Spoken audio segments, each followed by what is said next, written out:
not the music I was. I know. was It was humming. not. I was doing the other one. Yep. I switched it up on you. A little more upbeat. Hey, y'all. Welcome to Cross Politics Midweek Fix. This is Gumbo edition. We're sitting here getting ready to go live, and Knox is looking at a gumbo recipe, I was and we're hungry. like, "What are you doing?" And so that's what we're doing. Midweek, we took all this like sausage and rice and spices, and this is what you're going to get today because we just got back from our rally from South Dakota, which was fantastic. It was awesome. A blast. Yes, It was awesome. It was great. So we aren't really that prepared for the show today, but we still got some good news. Don't tell them some that, good Gabe. news coming. We are so prepared. The analysis that you're going to get from this Midweek Fix. Gonna blow your This is mind. going to be fantastic. One but way or first, the other. before we get there, of course, you know Pastor Toby Chuck Knox, I'm the water boy. And we have a live studio audience. Yes, we do. Yeah, we can clap. You guys can clap a little, make some noise. There you go. There you go. You can hear them. Two people can sound like 10. They followed us from the rally back here. Poor folks. They drove. I know, right? They drove. It was great. It's great to have them back. Okay, before we go anywhere, because we're not gonna go anywhere yet. We're doing a 4th of July club member event. Did you know about this? He sort of mentioned You that all knew about this. We all agreed to this. We did. We just found out that we were announcing it just about 5 minutes Well, ago. we have to announce it at some point. Do you know what? Okay. 4th of July. 4th of July. the date. More details will be coming. It's for club members only. Sorry. And it's here in Moscow. And it's going to be here at probably at my house. We're Yes. going to Inviting more everybody details over are coming. I did run that by my wife, so that was Right. She did say we could do it until we finalize details. And we're going to do fireworks, barbecue, everything. I'm going to bring out my smoker. Yep. I'm going to grab a whole bunch of shoulders. Yep. I'm We're going to gonna salt sing and some pepper them psalms. jokers. And then we're going to light some fireworks because we're going to celebrate our freedoms Right. in the COVID. Right. And we're gonna With all these governors still shutting there down. will be illegal fireworks. You know, There that will was. be 100%. 100%. 100%. 100%. Illegal fireworks. That's how we do it in Idaho. I got to admit, that actually gives me hope. Last 4th of July, if they had a drone fly over California, which LA. is LA. That's right. LA, remember it was like no fireworks and boom. All of a sudden, all you saw Lit was up. everybody lighting off fireworks. And I kept thinking to myself, I was like, how do we get people that excited about being free? Well, you gotta you gotta get people to understand that going to church is a bigger firework. Yep, Yeah, that's that's right. right. Like That's you right. know, it's like you That's go to right. church, it's a bigger explosion. It's a bigger thing. Yeah, that's right. But we're working on it. I think there's a point that if they actually started getting ticketed for fireworks, if they actually started getting those fireworks taken away, people were getting arrested. Yep. If people were actually getting thrown in jail because they had fireworks. Right. And listen, thinking about this though, officers aren't arresting people they had ample opportunities to go, right? Yeah. But what did they use? Discretion. We're not going to mess with people. So there's so many opportunities. They didn't use discretion when I got arrested. No, they didn't. But it wasn't a firework. But they haven't. It was a firework, It did. and it went off in their faces. It lit them up. And that they was were a bomb. That was an atom bomb. And they said we're never doing that again. Right. So Yeah. I think. But I mean, I'm trying to make the connection between the fact that there are certain things that we get Yep. and we understand, and other things that are bigger that we talked don't. about this on the Sunday special at the rally. Yeah. we get what we ask for. Yeah. We get what That's right. we get what we insist on. That's right. The people are going along with this. Yeah, they are. But if people stop going along with it and they say, no, we're going to shoot off our fireworks. No, we're going to have our businesses open. No, we're going to, the police will not enforce something they know they can't enforce. That's right. That's what we're seeing. Yeah, Yep. yeah. And that's so right. open your churches, especially in Canada. Open your churches. Wow. Join James Coates and Jacob Rayom and Joe Boot Yep. and the brothers Aaron up there. Rock, Aaron and Rock. all those yeah. boys. Yeah. Yep. Nate Wright. The Liberty Coalition. Yeah. Was it all over Canada for Easter? Was it only 67 churches that actually opened total? Something. Something like All that. over Canada. That was That it. were, 60 or that were willing 60, to 70. Talk about say it publicly. the biggest firework ever. Right. Thing that changed the world. Yeah, but with them cowering, then the RCMP goodness. knows that they can enforce it. Right. Everybody's cowering. They're like, Right. oh, we're good. We're Yeah. good to go. The Canadians do not want their churches open, so they're not. Anyway, the 4th of July gives me hope. When I see the 4th of July, I'm like, okay, we still got some rowdy folks. We just have to redirect it. And you use a little bit of rhetoric So, and a whole lot of Jesus. 4th of July party at Gabe's house for club members. Club members, and more details will be coming on that. On the hills, or after our rally. What is this, on the hills of our rally? On, whatever that saying is. On the downslope? Ian's telling me to look at that camera. On the ankles. On the ankles and calves of our rally, Don't forget to start making your plans for Tennessee. Right. We're going to be in Lebanon, Tennessee, which is just about 25 minutes from the airport. It's Nashville. Nashville area, and we got a great lineup already for that Politics conference. of sex. David Bonson's already agreed to come to that Yes. conference. Wow. Doug TenNapel has already agreed to come to that conference. You wooted. Pastor Toby. I don't think I've gotten permission from your elders yet to be that Toby. I was just doing what you did at the beginning of the show. I can't help it. You hoop I and can't help it. In holler. front of a live audience, I got to hoop and holler. It's just a Texas thing. If I had my cowboy hat on, whatever. Stop it. And so we're already filling that out. We're actually going to do breakout sessions in our conference in Tennessee. I don't want to call them breakout sessions. We're going to do something even gonna cooler call than a them breakout session. Breakout sessions should be nuts. Breakdown. Yeah, sessions. breakdown. There we go. Okay, maybe not. and that- Breakdown rallies. No, I mean, we had about 1,000 people there last year. I think we're going to have about 2,000 at this conference. Our venue is fantastic for it. Is that a prophecy? I got to tell you why I don't like breakout sessions because, I have to say a couple. I'm sorry, I'll let you finish because I got so much to say. I'm done. Okay, so here's why I don't like breakout sessions because breakout sessions usually end up happening when, it's not the good speaker, but he's good. You go hear him. Yeah, right. And I No, don't we aren't doing that. I don't like that. No. It's kind of like here's a push these. Yeah, they're not our key speakers. So Yep. I want to do something where people come out to these sessions and they get one-on-one engagement, some real family time, some real hangout time, some real fellowship time. We want to do breakdown sessions. Yeah. With like rowdy businessmen. Yep, Absolutely. And educators and people in the arts and And media who are industry engaged and in politics. film and in politics. I don't want this separation between we're up here on the speaker podium and you just take it. No, I want to get into it. I want Kind of like touch the it. Warriors in the Garden event that was last week, where there was a dozen guys, with like 5 or 6 instructors, Right. who are giving you almost one-on-one attention the entire time. I got it. I got which this. is which is how I was miraculously able to hit 1,200 yards. Yeah. That was That's right. amazing. Right. That's right. There was the way We they want, got. we want that kind of thing though Yes. in the breakdown sessions. Yeah, because You're going to break it just down. an and example of that. Cap it to small groups. I think I would have had about a couple thousand rounds to be able to shoot as well as they got me to shoot in 40 rounds. Yeah. And that's the kind That's of right. thing. Well, the way That's they right. instructed us, we have people who have been through this and have good plans and can help us implement those plans. Right. And having somebody over your shoulder saying, "Oh man, this or that, or do this." Invest here. Run Yeah. this play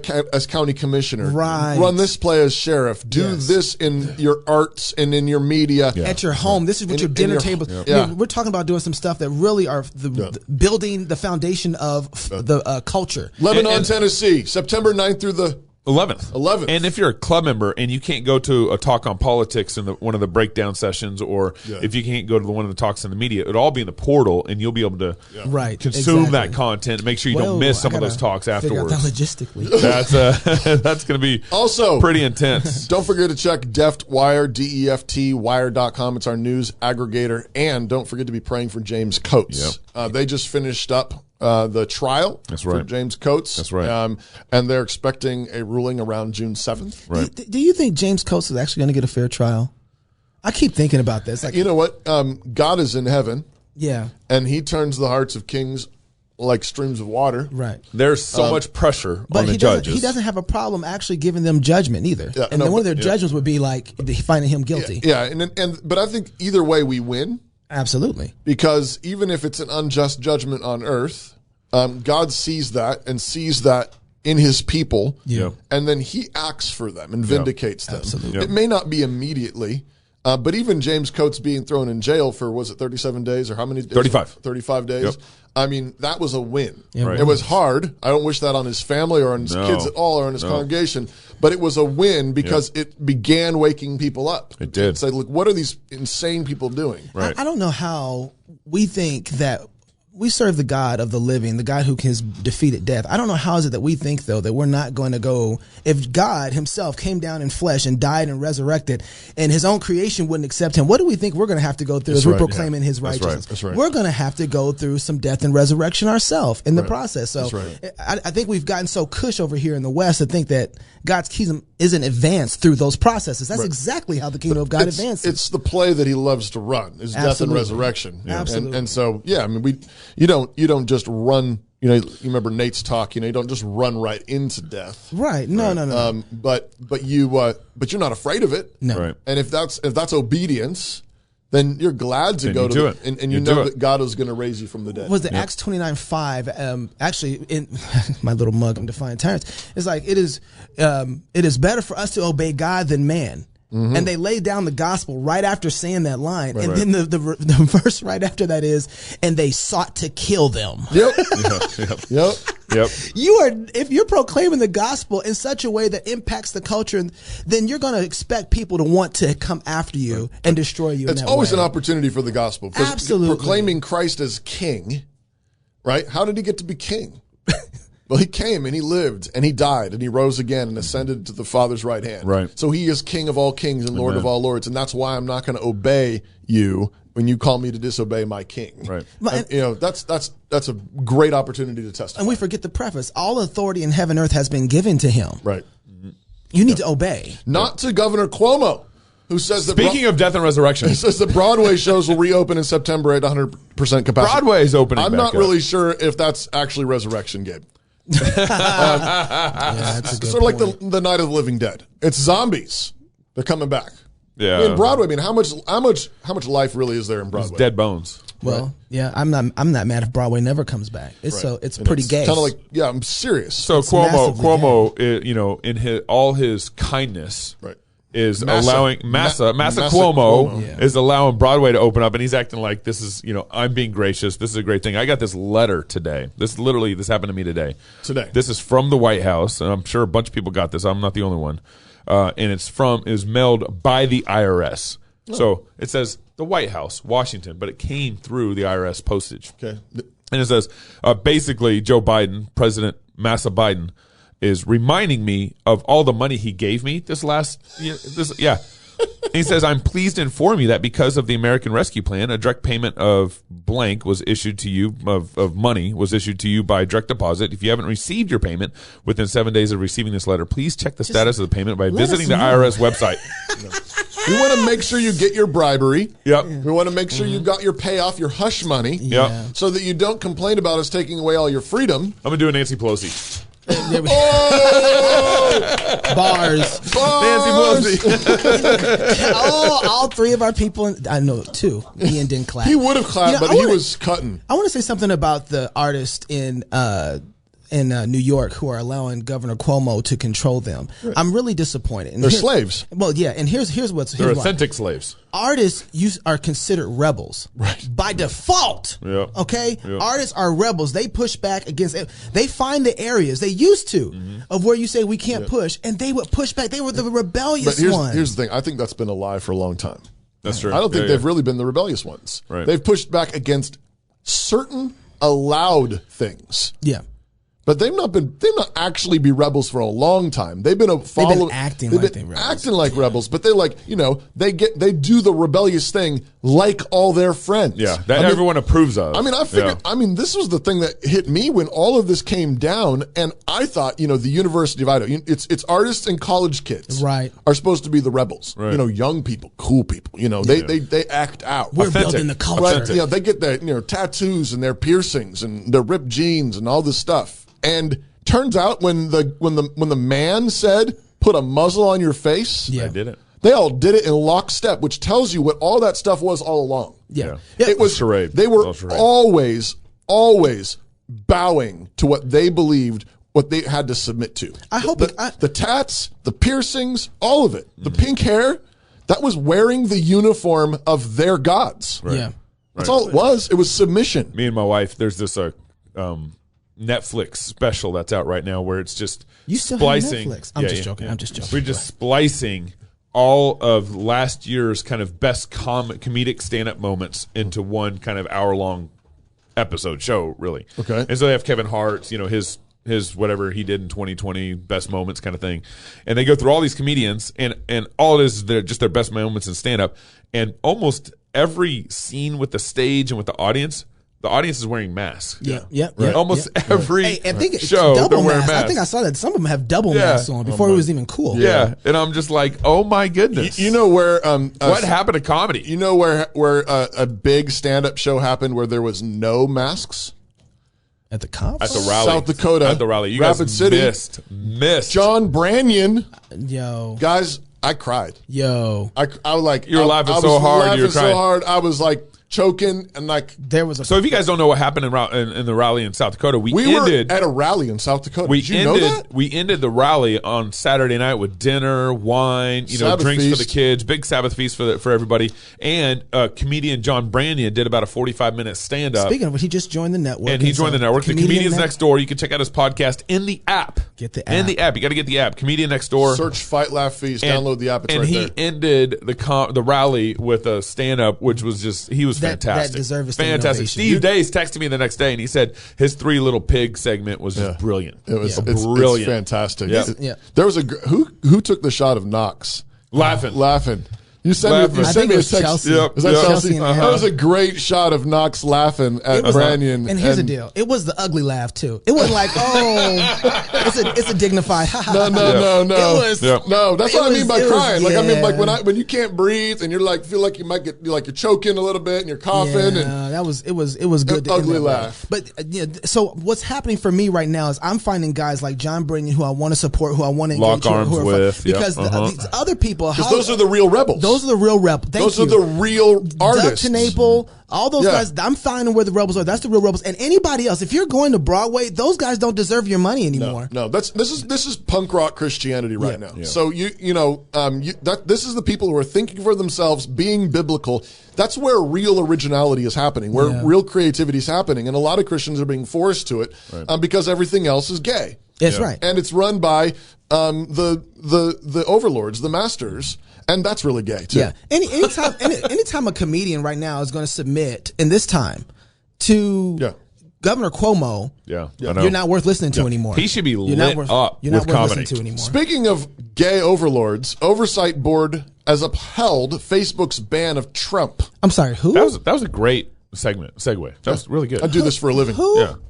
Who is the oversight I tried to board? convince Steve Dace that we did this for a living. No, not necessarily Steve Dace. It just says Gay Oversight Board. I don't know. Facebook Incorporated was justified in banning then President Donald Trump, the company's independent oversight board. Independent oversight board. Isn't that like the right hand saying to the left hand, "You all right"? That's Facebook not taking good any word. Didn't responsibility. appropriately explain if or why the former president should be permanently locked out of the social media platform. The board gave Facebook 6 months to determine whether Mr. Trump should be permanently banned. If so, to explain that decision more fully. The decision, which is binding, largely ratifies a choice personally approved by Facebook chief executive Mark Zuckerberg in the wake of the January 6th U.S. Capitol riot, and could have far-reaching implications. There you go. This is I don't know anything How did about this it. become news? Well, because that's the thing. That's a good question. This is their church discipline. That's exactly right. I don't think anybody sees it like this because we're stupid. But no, we are. We're gay. We're stupid, and this is gay. Right now, what's happening is they just created a Levitical priesthood. Yeah. Someone who could actually have responsibility and take charge. And they have, from what I was reading, they got 10,000 words. 10,000 words they look for, and then this board. This board, and there's moderators that go through and sift through after AI finds these words and then decides what to do. But here's what's even crazier about it: you can still say the exact same thing as long as you say it the way that's allowed. So if you say "stupid idiot," like, okay, maybe we need to figure out how to moderate this. But if you say, "Could you please stop being a particular type of fool that hurts other people?" That's allowed, right? And I was looking at this and I was thinking to myself, what they're doing is actually taking the edge off. Yeah. And they're creating a docile people that, Facebook is designed, they do better when people feel good about coming to their platform. But if you actually have to go to Facebook and you have to work and deal with stuff and it's like dealing with another human being, nobody really likes going there all the time then. So they're all soft. Yeah. And so I don't even know if they know they're doing this, but they're creating a group of people that have no sharp edges anymore. Right. And are not tough about anything. And have no grit to them. So they have to they don't mind criticism, but it has to be done a particular type of way. Here's the kind of decisions they're making. Facebook just banned a Babylon Bee post or deleted a Babylon Bee post, and here's what it was. The title of the post was in the news article from Babylon Bee was Dr. Fauci reminds everyone that we will only have to wear masks until humans evolve organic face coverings at birth. Yeah, that was fact check. That was fact check. That's a lie. And then it got deleted because it was said to be misinformation that could cause physical harm. This is their judgment. People might try to evolve on their own. Yeah.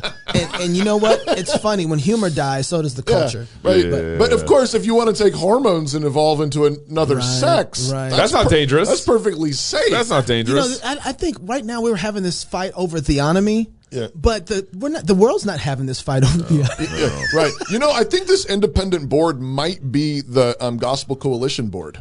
Probably the same guys, right? I bet it's the same guys. Because because you have to be really nice. Yeah. Well, really nice. Well, think about it. No, even nicer than that, guys. The 11th commandment has been something that has been propagated throughout the SBC culture and world for a very long time. Right. Don't say anything mean. And we've discipled the nation quite well. And now Facebook is taking that and running with it, and we're mad about it. Right. Right. Rather than have a biblical standard for what words are appropriate when. Yep. Rather than God telling us what is appropriate speech, rather than His word being our standard, we've replaced that with humanistic standards about what is nice. But it's completely detached from God's word. It's completely attached from a standard. That's right. That's right. And then what happens? You always you lose God's standard. It's not like standards go out the window. No, it's inescapable. Then you come under the standard of people. Yeah, that's right. Making it up as they go along, and they'll do it in the name of being nice. And this is how satire gets deleted. That's right. Satire gets deleted, but not only that, and it gets deleted as something that they took as being truthful. Right. But what you end up with is cruelty. Well, the reason what you end up with is lies. Right. And lies and cruelty detached from a standard, of any sort, where there's not any kind of feedback mechanism or justice standard. It ends up crushing people. Yep. And that's tyrannical. That was kind of part of your message. Amen. The reason though satire has to go, and you have to get rid of satire, is because it's effective. It polices foolishness. Yeah. Satire polices foolishness by default, and we can't have satire because all of a sudden now it will point out that we're being foolish. So you have to kill satire. Yeah. The other thing is too, you're either going to get 10 laws or you're going to get 10,000. That's right. Yeah. It's inescapable. You're either going to get 10 or 10,000. I'll take God's 10. And then if you get 10,000. And you have a bunch of anti-theonomists who are like, how about 1,000? Yeah, right. 1,000 human laws. They're like, we want a light version of tyranny. Yeah. We don't want God's law because that would be radical. It's not going to stop at 10,000. It'll be 20 pretty soon. No, it will be. It'll be 30 pretty soon. Yep. It'll be 40 because, Hey, guys, there's a little bit of good news in the news. The federal judge threw out the CDC eviction moratorium. You guys remember this? That's crazy. I think we covered this in a few different news segments. We did. But the CDC, during the COVIDity, I don't know if that's really a word. COVID-idiocy. It gave itself these superpowers. Yeah. CDC, Center for Disease Control. You said you can't kick anybody out. You cannot evict anybody if you're a landlord. I remember that. From your private property. I do remember that. You may not evict anybody for failure to pay. How do you get from CDC to landlord over him? Yeah. Fauci. Well, I would probably goes back to the Civil War. Oh, yeah. Okay. Because federal government. If the federal government says if you leave, we'll kill you. Mm-hmm. That means that basically all the states became the great plantation of Uncle Sam during the Civil War. Yeah. Right? Yeah. We exchanged one form of private slavery for a form of grand public slavery. Yeah, that's right. And so if they run, and it was done in the name of public health. Yeah. Right? And in many cases, of course, there were horrific tragedies going on that really were taking people's lives. But nevertheless, when you don't do things God's way, you get man's way. Another thing, I'm sorry, did you finish your... I was just going to say that means then the federal government can say we own the land that you own. I mean, property taxes are also this. Why if you not? pay property taxes, Yep. that means that basically you're renting your land. Yep, that's it. Because they're threatening to take your land away if you do not pay your property taxes. That's right. With the way the biblical doctrine operates and works, as it separates the spheres, sphere of the home, sphere of the church, sphere of the state, it automatically, there's some areas where there's crossover, but it definitely defines for you when somebody has extremely moved over their authority and to operate. So there's some rooms where there's like these little circles bump into each other because God is gracious and helps us protect these. Right. But that bumping into is a protection for that sphere. That's right. Right? It's not a taking over of that sphere. It's a check. It's a check and a balance. Exactly. But when you have those spheres properly understood, then when the CDC decides to jump, everybody's looking like, is that a drone? One big horse laugh. But go back to does the Christian church know that property taxes are wicked? Yeah. That's right. No, they don't. What Christians are being brought up in such a way to know that property taxes are wicked because it is inherently a claim to own someone else's property. We've gotten so used to it. That's the problem. That means person. The person property is an extension of another person. Exactly. If you do not have I'll call it a safe space. If you do not have a place that you own rightfully from God, and nobody can take it from you, then that means your person is fundamentally claimed by the state, by the county. Right. And that's why you need to push back and say, no, my person is owned by Jesus. Come on now. I was bought with his blood. I'm a free man. I'm a free woman. Amen. What are you playing in my ears? Sing, men of Christ, sing loud. Oh, now this rally was great. Man. That's news right there. There was freedom breaking out in Rapid City, South Dakota. So listen, right now, if you weren't at the rally, go right now to flfnetwork.com and sign up to become a club member, and you can watch all of the archives. We did a live. So last year, also too, I'm just gonna turn this down real quick before we go. Why you turn it down? I'm sorry. Okay. Yeah, keep it going. Keep talking. Keep talking. Last year, we actually did the experience film, but that was behind a paywall. This year, the experience film was all over YouTube and Facebook and all the social media platforms. It was just all the streaming, all the interviews outside of the speakers. After the talks. I can't think, I just want to sing. So anyway, go to flfnetwork.com, sign up to become a club member, and enjoy all of the archives. If you're single, get married. If you're married, have kids. And if you have kids, go baptize them. Until Sunday, love God with all your heart, soul, mind, and strength. Love your neighbor as yourself. Go fight, laugh. Don't turn it off. Don't turn it off. Gotta finish it. This is the best part. We work for our reward. That's you singing. That's Knox. Yes. And all our striving seas. This is a great part. We'll fight and laugh and feast. Amen. This is Cross Politic.